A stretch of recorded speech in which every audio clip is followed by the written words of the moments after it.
Hi everyone, welcome back to our YouTube channel. Myself Dikshita Ram से और हम cell biology chapter revise कर रहे हैं और ये सेल बायोलॉजी का 11th लेक्चर है। लास्ट लेक्चर में हमने देखा था कंपोजिशन ऑफ मेम्ब्रेन के बारे में, जिसमें हमने लिपिड, कार्बोहाइड्रेट और प्रोटीन के बारे में देखा था। और इस लेक्चर में हम देखने वाले हैं फ्लूइडिटी ऑफ मेम्ब्रेन के बारे में। So first of all, what is fluidity? Fluidity होती है viscosity of lipid bilayer in cell membrane. और फ्लूइडिटी क्यों इंपॉर्टेंट होती है?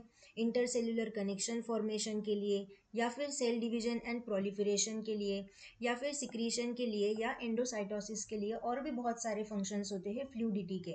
तो जो मेम्ब्रेन की फ्लूइडिटी होती है वो मेनली दो चीज़ों पे डिपेंड करती है। First one is the temperature and second is the lipid composition. ठीक है, तो सबसे पहले हम टेम्परेचर देखेंगे।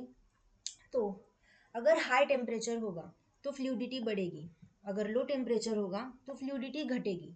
अगर अगर हाई टेम्परेचर है मतलब काइनेटिक एनर्जी ज़्यादा है, काइनेटिक एनर्जी ज़्यादा है तो मॉलिक्यूल का मूवमेंट ज़्यादा होगा, और अगर मूवमेंट ज़्यादा होगा तो मॉलिक्यूलर मोशन बढ़ेगा, मॉलिक्यूलर मोशन बढ़ेगा तो फ्लूइडिटी भी बढ़ेगी, एंड वाइस वर्सा फॉर अगर टेम्परेचर कम होगा तो फ्लूइडिटी कम होगी।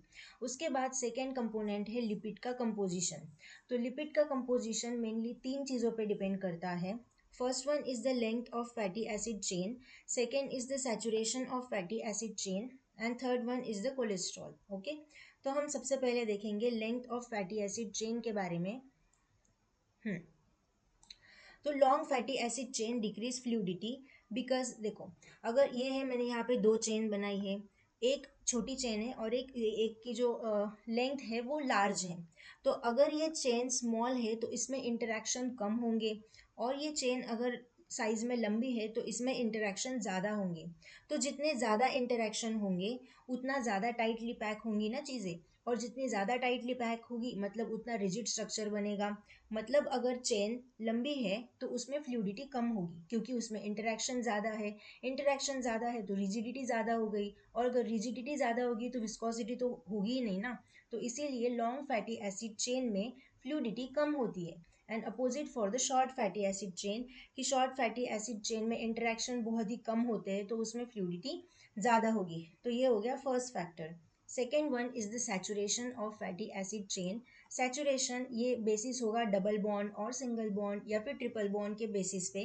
तो अगर मैं अनसैचुरेटेड बॉन्ड की बात करूँ, अनसैचुरेटेड बॉन्ड मतलब एक से ज़्यादा बॉन्ड, यानी कि डबल बॉन्ड या फिर ट्रिपल बॉन्ड। तो अगर अनसैचुरेटेड बॉन्ड है तो अनसैचुरेटेड बॉन्ड वाले स्ट्रक्चर चेन में एक किंक हमें दिखाई देता है, या फिर एक बेंडिंग दिखाई पड़ती है कुछ इस तरीके से अनसैचुरेटेड स्ट्रक्चर में। और इस बेंडिंग की वजह से वो फॉस्फोलिपिड मॉलिक्यूल को पुश कर देती है।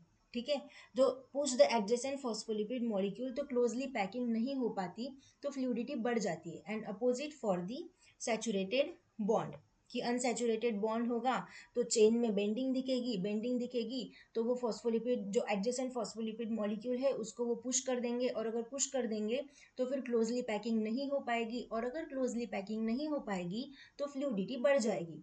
तो अनसैचुरेटेड बॉन्ड फ्लूइडिटी को बढ़ाने का काम करते हैं, और सैचुरेटेड बॉन्ड फ्लूइडिटी को कम करने का।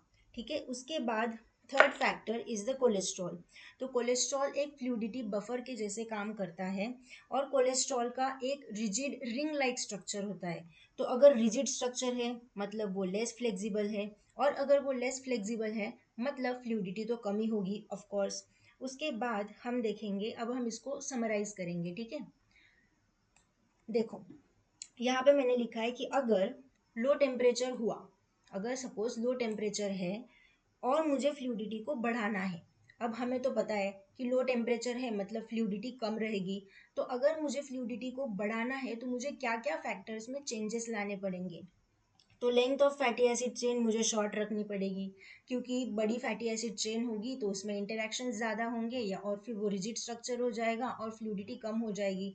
लेकिन फ्लूइडिटी तो कम ही है ना ऑलरेडी लो टेम्परेचर पे, और मुझे बढ़ाना है तो मुझे क्या क्या करना पड़ेगा? तो मुझे फैटी एसिड की चेन को शॉर्ट करना पड़ेगा, मुझे बॉन्ड्स अनसैचुरेटेड रखने पड़ेंगे, और मुझे कोलेस्ट्रॉल का लेवल कम रखना पड़ेगा। And opposite for the high temperature वाली कंडीशन, अगर टेम्परेचर ज़्यादा है मतलब फ्लूइडिटी ज़्यादा है, और अगर अब मुझे फ्लूइडिटी को कम करना है तो मुझे क्या करना पड़ेगा, मुझे चेन को लॉन्ग बनाना पड़ेगा, मुझे सैचुरेटेड बॉन्ड रखने पड़ेंगे और कोलेस्ट्रॉल का लेवल हाई रखना पड़ेगा। तो ये हो गया फ्लूइडिटी के बारे में, जिसमें हमने 3 फैक्टर देखे।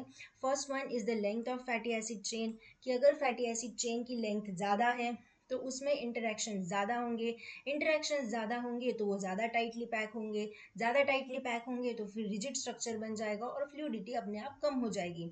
तो लॉन्ग फैटी एसिड चेन की वजह से फ्लूइडिटी कम होती है। उसके बाद हमने सेकेंड देखा अनसैचुरेटेड बॉन्ड के बारे में। अगर अनसैचुरेटेड बॉन्ड है तो चेन में एक बेंडिंग आएगी, बेंडिंग की वजह से वो एडजेसेंट फॉस्फोलिपिड मॉलिक्यूल को पुश करेगी, धक्का मारेगी, इसकी वजह से क्लोजली पैकिंग नहीं हो पाएगी और फिर फ्लूइडिटी बढ़ जाएगी।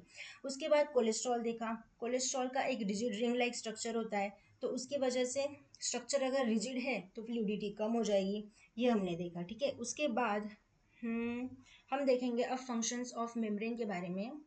सो here we go, functions of the membrane. तो फंक्शंस ऑफ द मेम्ब्रेन में सबसे पहले मेम्ब्रेन का फंक्शन क्या क्या होता है। First one is the compartmentalisation, compartments में डिवाइड करवाना।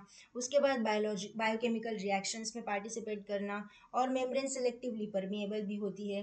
ग्रेडियंट्स को मेंटेन करना, सिग्नल का ट्रांसडक्शन मतलब सिग्नल का ट्रांसफ़र करवाना, उसके बाद इंटरसेल्युलर कम्युनिकेशन करवाना, and next one is the energy का ट्रांसडक्शन मतलब एनर्जी का ट्रांसफर कराना। ठीक है, ये हो गए functions of membrane. Next one, अगर हमने इतना देख ही लिया है तो हम मेम्ब्रेन ट्रांसपोर्ट प्रोटीन के बारे में भी देख लेते हैं। तो मेम्ब्रेन ट्रांसपोर्ट प्रोटीन जो होते हैं वो मेनली 2 टाइप के होते हैं। First one is the transporter and second is the channel. First one is the transporter and second one are the channel. तो जो ट्रांसपोर्टर्स होते हैं उसे हम कैरियर्स या फिर परमिएज भी कहते हैं, और वो दोनों एक्टिव या पैसिव दोनों हो सकते हैं। ठीक है, और जो चैनल्स होते हैं वो मेनली पैसिव होते हैं और वो वाटर और आयंस के मूवमेंट के लिए काम आते हैं। ट्रांसपोर्टर्स जो होते हैं वो फर्दर 2 टाइप के होते हैं, uniporter and couple. Uniporter and couple, uni मतलब सिंगल, मतलब सिर्फ एक ही मॉलिक्यूल पास हो पाएगा, एंड कपल मतलब 2, मतलब 2 मॉलिक्यूल पास होंगे, और ये होता है सेकेंडरी ट्रांसपोर्ट एक्टिव। उसके बाद कपल के भी 2 टाइप होते हैं, सिम्पोर्टर्स एंड यूनिपोर्टर्स। सिम्पोर्टर्स एंड यूनिपोर्टर्स। कपल पहले हमने देखा, कपल मतलब 2 मॉलिक्यूल पास होंगे। अब वो 2 मॉलिक्यूल एक तो सेम डायरेक्शन में भी पास हो सकते हैं या फिर अपोजिट डायरेक्शन में भी पास हो सकते हैं। तो अगर वो सेम डायरेक्शन में पास होंगे दोनों मॉलिक्यूल तो हम उसको बोलेंगे सिम्पोर्टर्स, और अगर दोनों मॉलिक्यूल अपोजिट डायरेक्शन में पास होंगे तो हम उसको बोलेंगे एंटीपोर्टर्स। एंटी मतलब अपोजिट एंड सिम मतलब इन द सिमिलर डायरेक्शन। और सिम्पोर्टर के एग्जाम्पल है सोडियम ग्लूकोज ट्रांसपोर्ट इन इंटेस्टाइन, और एंटीपोर्टर का एग्जाम्पल है sodium and H plus ions in cytosol. तो ये हो गया fluidity and function of membrane के बारे में। आई होप कि आपको समझ में आया होगा। Thank you for watching. Keep achieving, keep learning, keep thriving. मिलते हैं हम नेक्स्ट लेक्चर में। तब तक के लिए बाय।